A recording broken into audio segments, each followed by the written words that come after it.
Hey there, and hope you are having a wonderful day. If you are tuning into this training, please hop into the comments. Please say hi and where you are tuning in from, or just hashtag live or hashtag replay if you're watching this at a later time. Please feel free to like, subscribe, turn that notification bell on if you happen to be watching this on YouTube. But also, if you're watching on LinkedIn, don't forget to head over to my LinkedIn profile, hit my follow button, turn my LinkedIn notification bell on so you do not miss any of my trainings.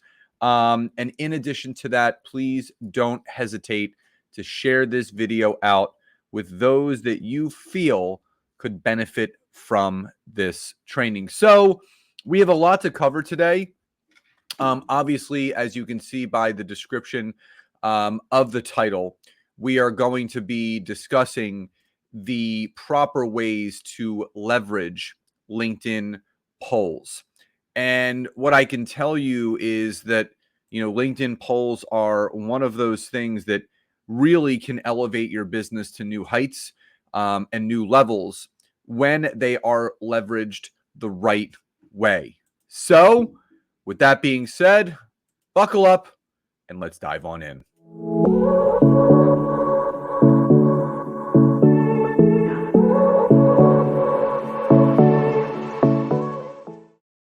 So Scott Aaron here again. So let's dive on in. So LinkedIn polls are one of those things that truly elevates one's business, because the fact of the matter is that we can't predict, I would say with absolute certainty, what a lot of people are struggling with. And I have a saying that that goes, questions lead to answers, statements lead to nowhere. So if you really want to find out what people are struggling with, if you really want to find out what people need the most help with, you have to ask. Now, I always suggest people to do at least one poll question per week, for the pure and simple reason that a big, I would say, hang up for individuals is running out of things to talk about. I'm not sure what to post. I'm not sure what to say.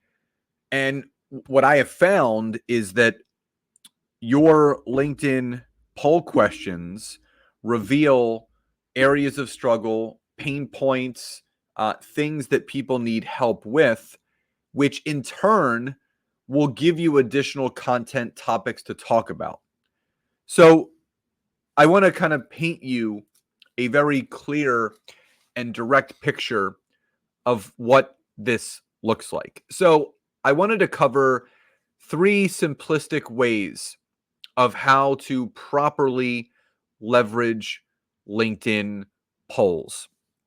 Now, as you're watching this training, feel free to drop in the comments either I have or I have not, if you have or haven't ever conducted a LinkedIn poll. I'm always interested to see, those that are spending time on LinkedIn, if they have ever done that. Now, the other thing that I want to let you know is that I've created something called the LinkedIn Scorecard. It's a business assessment that is broken down into some core areas of LinkedIn and functionalities.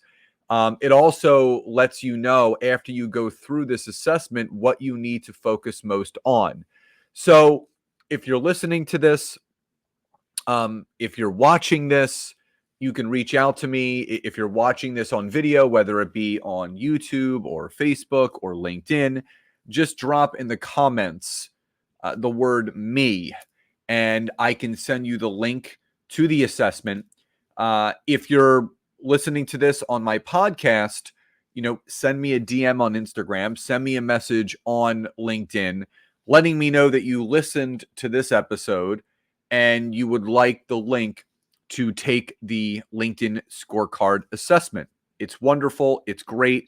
And it really helps you because it breaks down, what you need help with your profile, with connecting, with messaging, with content, all of those things.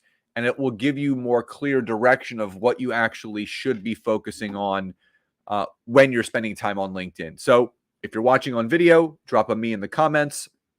If you're listening to this on my podcast, feel free to DM me on Instagram. It's at Scott Aaron LinkedIn.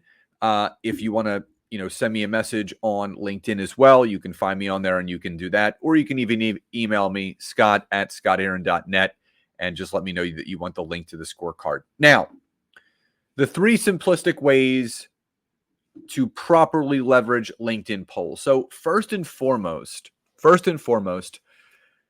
I've been doing a split test recently, and I'm going to kind of talk you through it. And for those that are watching, show you.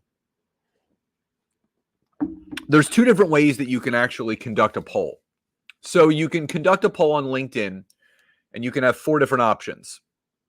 Now, some people will do written options, such as they will have a question, and it could be something like this. What are you struggling most with on LinkedIn? Number 1, setting up my profile. Number 2, generating leads. Number 3, closing sales. Number 4, other, comment below. LinkedIn will always suggest using the last voting option for other, comment below, because you can't pre-assume that the 1, 2, or 3 options that you have provided the audience is going to satisfy what they're struggling the most with. So it could be something else. And that's why you want to open up that poll question to additional conversation by simply just typing other, comment below. So that's the first thing. Now, why you want to do yes or no questions is what I have found, and I'm going to kind of go through visually, but auditorily, some of the results in my most recent polls and what that actually means. So I've been doing a split test recently on, instead of asking a question that has me giving written answers for people to read and vote, I've been kind of switching my methodology to more yes or no questions, because I feel the easier it is for people to answer the question, the more data I'm going to get. So the less reading that someone has to do to engage in that poll, the more likely they're going to vote. So what I've done is I've actually conducted this little split test, and what I found is that, just an example, just really quickly, and it's kind of, you can see different examples. So a question that I asked is, which is more effective for business growth, online networking, face-to-face networking, a combo of the 2, other, comment below. And there were 71 votes, 2,500 impressions on that one. Another one that I did is yes or no. Have you ever participated in a LinkedIn engagement pod? Even though there were only 43 votes, so 30 less, and less impressions, there were 10 comments. So there were more people engaging in the comment section of that poll question. Another one, and again, I go back and forth. How much has networking changed your business for the better? Life-changing. It's helped a lot. It's helped a little bit. Other, comment below. 3 comments, 31 votes. Another one, yes or no. Do you believe that traditional sales techniques are still effective in today's market? So this was a yes or no, 83 votes, 1,500 impressions. So that's good data right there. Another yes or no question, yes or no. Have you seen a noticeable increase in engagement when using video content over written comment? Yes, no, other, comment below. 115 votes, 3,500 impressions, 2 comments. Other ones. Yes or no. Have you ever landed a major business deal purely through networking? Yes, no, other, comment below.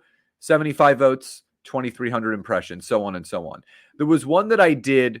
So here's another one that I did. This is from a week ago. Yes or no. Do you believe that transparency in pricing and sales processes is a factor for gaining an advantage in your industry? Yes, no, other, comment below. 388 votes, 11,000 impressions. So the fact of the matter is that the yes or no questions because I track every single thing that I do when it comes to asking questions on LinkedIn.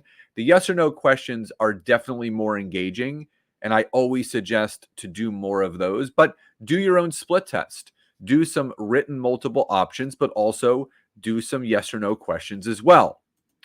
The second strategy and the second tip I have for you is post a LinkedIn poll one time per week in a relevant group that you're in. So I traditionally post a poll question twice a week on my general network. So I ask my general network on Wednesdays and Saturdays, a poll question.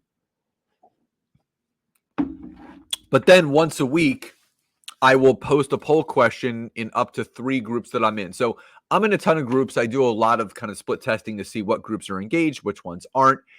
And what I have found is there have been 3 groups to me that have stood out where the communities of those groups are very highly engaged. Now, I haven't joined quote unquote random groups.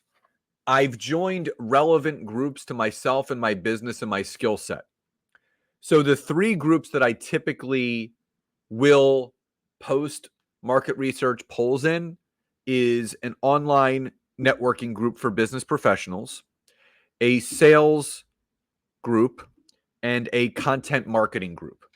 And I always ask questions that are relevant to that group. So again, the business and professional networking group, I ask the question, which is more effective for business growth? Online networking, face-to-face networking, a combo of the two. I also asked that same group earlier in the week, how much has networking changed your business for the better? Life-changing, it's helped a lot, it's helped a little. The sales group that I'm in, do you believe that traditional sales techniques are still effective in today's market? Now, I read these before, but now you're getting context to where these polls are being posted. The content marketing group that I'm in, have you seen a noticeable increase in engagement when using video content over written content? So you're not asking general questions. You're asking specific questions to that group that you're in. So I'm not going to ask a health and wellness question to a content marketing group. I'm not going to ask a marketing question or a content marketing question to a health and wellness group.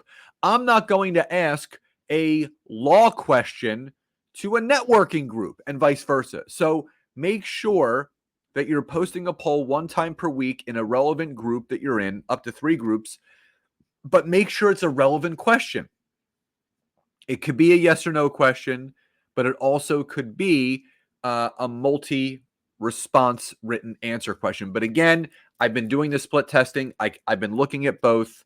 And for me, what I have found is that the easier it is for people to engage, the more engagement you're going to have. So again, the first thing, ask yes or no questions. Number 2, post a poll one time per week in a relevant group you're in, up to 3 groups. Third and final, you can leverage LinkedIn polls for lead gen. So what I always suggest and what I do is you want to direct message 3 to 5 people per week that vote in your polls. So the great thing is when I do my poll question, just as an example, I did a question to my general network yesterday, and I asked, have you ever participated in a LinkedIn engagement pod? 12% said yes, 88% said no.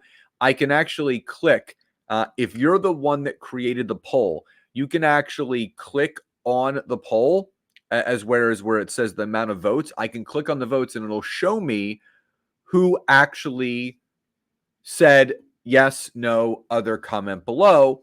And then what I can do is, just as an example, there's someone who voted, and if it's a first connection, when you kind of pull up the different votes, it'll show a blue arrow to the right of that person. That means you can directly message them.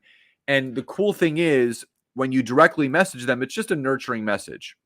And in addition to that, it's actually going to use the poll as one of the anchors in the message. So when I click on the blue arrow on that individual, it's going to say write a message, but below that, it's going to have a backlink to the poll question that they voted in.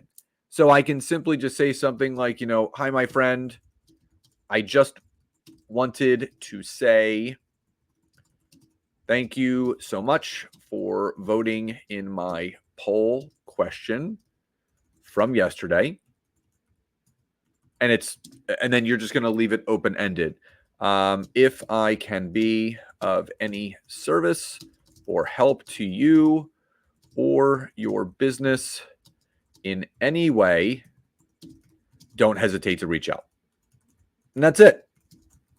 And you're just, again, this is another way to nurture your network. And again, when you send the message, it's so cool. It sends the message and it actually has a screenshot of the poll question where they voted in.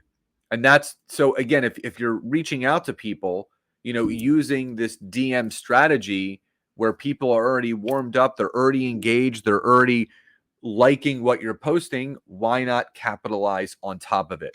So again, the three simplistic things that you can do with leveraging LinkedIn polls: ask yes or no questions, right?